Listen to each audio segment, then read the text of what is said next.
July August যে ঐতিহাসিক ছাত্র গণঅভ্যুত্থানের মধ্য দিয়ে যে ফেসি সরকারের পতন হয়েছে, আজ থেকে 10 মাস পূর্বে 11 মার্চ চলছে।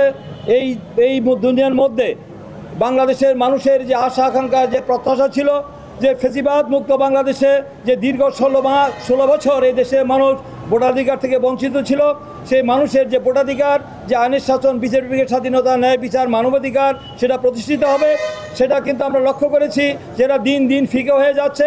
আন্দোলন সংগ্রামের মধ্য দিয়ে এবং শত শহীদের রক্তের বিনিময়ে আমরা দেখেছি আমাদের আবু সাইদ, ওয়াসিম আকরাম, তাহমিদ সহ প্রায় 2000-এর বেশি মানুষের ছাত্র জনতার রক্তের বিনিময়ে, এবং আমরা দেখেছেন দীর্ঘ 16 বছরের যে আন্দোলনের মধ্য দিয়ে আমাদের যে কাঙ্ক্ষিত প্রত্যাশিত যে স্বৈরাচার মুক্ত আমরা একটি বাংলাদেশ প্রতিষ্ঠা করেছি, যে নতুন বাংলাদেশ বিনির্মাণের জন্য যে প্রতিশ্রুতি দেওয়া হয়েছিল, তার পরবর্তী আমরা দেখেছিলাম যে এই দেশের সকল জনগণের সমস্ত শ্রেণী পেশার মানুষের সমর্থনের মধ্য দিয়ে বর্তমানে এই অন্তর্বর্তীকালীন সরকার interim government doctor Mohammad Yunus সরকার প্রতিষ্ঠা হয়েছিল। বিশ্ববিজয়ী এবং নোবেল বিজয়ী ডক্টর ইউনূস সরকারের কাছে মানুষের সঙ্গত কারণে অনেক আশা আকাঙ্ক্ষা প্রত্যাশা ছিল যে আগামী 3 মাসের মধ্যে হয়তো তিনি একটি অবাধ, সুষ্ঠু, গ্রহণযোগ্য, ইনক্লুসিভ, একটি ক্রেডিবল, একটি অংশগ্রহণমূলক নিরপেক্ষ নির্বাচন করবেন। সেই নির্বাচনের মধ্য দিয়ে জনগণের সরকার প্রতিষ্ঠা হবে। কিন্তু আমরা দেখলাম এই দীর্ঘ 10 মাসের মধ্যে দৃশ্যমান আমরা নির্বাচনের তারিখ নিয়ে যখন আমাদের আলোচনা করছিলাম, তখন সেই আলোচনার মধ্যে দিয়ে তারা বিভিন্ন সংস্কার বিচারের দাবি নিয়ে আসছিল। সেই সংস্কার বিচারের দাবির ব্যাপারে আমরা বলেছিলাম সংস্কার এবং বিচার একটি চলমান প্রক্রিয়া।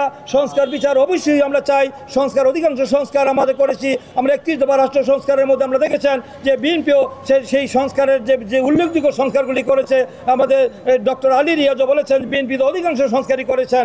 তারপরে আমরা দেখতে পাচ্ছি এখন সেই যে সংকটের মধ্য দিয়ে যখন পরিস্থিতি গোলাটে হচ্ছিল, একটি অনিশ্চয়তা ছিল, মানুষের মাঝে যে উৎকণ্ঠা, উদ্বেগ, শঙ্কা ছিল, সেই শঙ্কার মধ্য দিয়ে আমরা দেখলাম যে লন্ডনে যে ঐতিহাসিক একটি বৈঠক হয়েছে দলের একটি চেয়ারম্যান তারেক রহমানের সাথে ডক্টর মোহাম্মদ ইউনূসের যে বৈঠক হয়েছে, যে বৈঠকের মধ্য দিয়ে বাংলাদেশের মানুষের যে আশাকাঙ্ক্ষা, যে উৎকণ্ঠা, উদ্বেগ ছিল, সেটা নিরসন করে এই রাজনৈতিক দল এবং এই দেশের আমরা দেখেছি সমস্ত শ্রেণী পেশার মানুষের মধ্যে স্বস্তির নিঃশ্বাস তারা ফেলেছে যে আগামী 2026-এর ফেব্রুয়ারি মাসের প্রথম দিক থেকে নির্বাচনের কথা হয়েছে।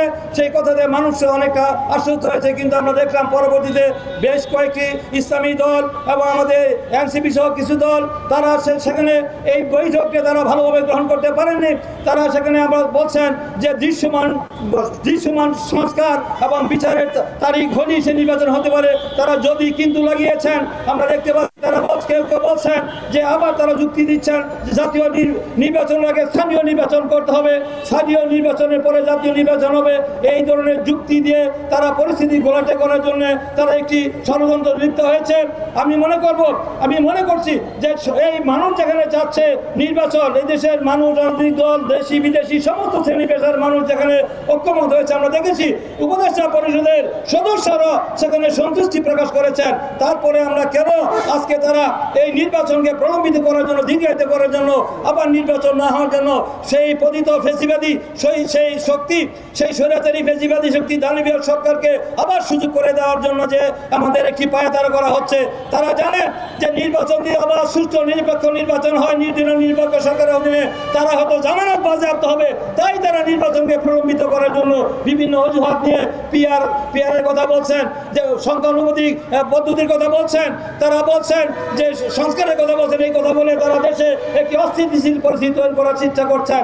আবার সেই স্বৈরাচারের দোষরা যারা হাজার কোটি টাকা, 18 লক্ষ কোটি টাকা বিদেশে পাচার করেছে, সেই সকল দুর্নীতিবাদ, সেই দুর্নীতিবাদ পেতারা এখনো আওয়ামী লীগের দোষরা পেতারা গাপটি মেরে প্রশাসনের বিভিন্ন জায়গায় সমাজে অবস্থান করছেন।